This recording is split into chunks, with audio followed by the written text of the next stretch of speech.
ఇచ్చినాడ ఎవడంటే పిల్లలు తొక్కలు తెలుసా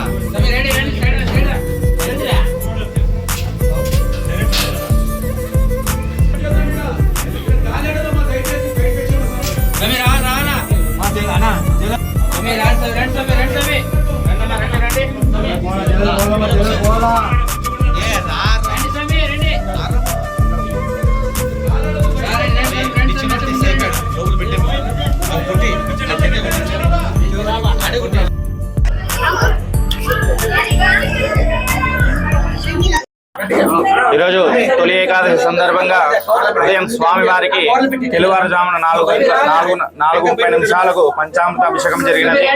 అలాగే పుష్పార్చన జరిగినది. కావున భక్తాదులందరూ ఈరోజు స్వామివారి పాదదర్శనము చేసుకున్నారు. కావున ప్రతి ఒక్కరూ ఈరోజు తొలి ఏకాదశి సందర్భంగా ప్రత్యేకంగా విశేషంగా ఇక్కడ ఏదంటే స్వామి స్వయంభు పుట్టలో నుంచి వెలిచాడు. దగ్గర స్వామివారు ఒకటి ఇక్కడ స్వయంభూ అమ్మవారు ప్రతిష్టాపన చేశారు. ఇక్కడ కొన్ని సంవత్సరాల కిందట నుంచి తొలి ఏకాదశి జరుగుతున్నది. ఇక్కడ ఏ ప్రచారము చేయకుండా కూడా భక్తులు చాలా రద్దీగా ఉంటారు. ఉదయం దగ్గర 4:30 నుంచి ఇప్పటి వరకు స్వామివారికి దర్శించుకోవడానికి చాలా మంది భక్తులు వస్తున్నారు.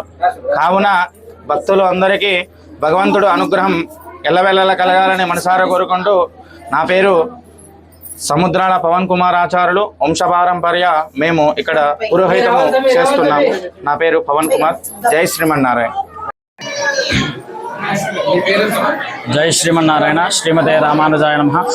శ్రీ రుక్మిణీ సమేత పాండురంగ స్వామినే నమః. శ్రీ నల్లగుట్ట స్వయంభూ పాండురంగ రుక్మిణీ దేవాలయము. ఈ ఆలయము చాలా విశిష్టమైనటువంటిది.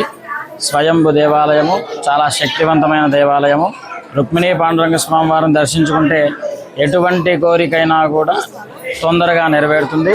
ఈరోజు చాలా విశేషంగా ఉదయం నుండి స్వామివారికి 5 గంటల నుండి పూజలు జరుగుతున్నాయి.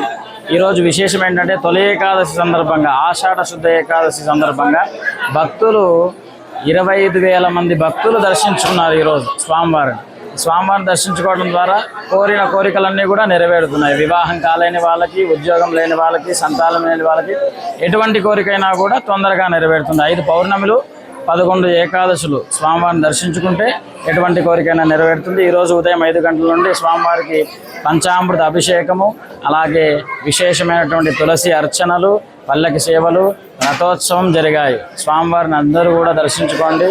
జై శ్రీమన్నారాయణ. శ్రీమతే రామానుజాయ నమః. శ్రీ రుక్మిణీ సమేత పాండురంగ స్వామినే నమః. మేము వంశపారంపర్య అర్చకులు సముద్రాల అశ్వంతాచార్యులు. జై శ్రీమన్నారాయణ.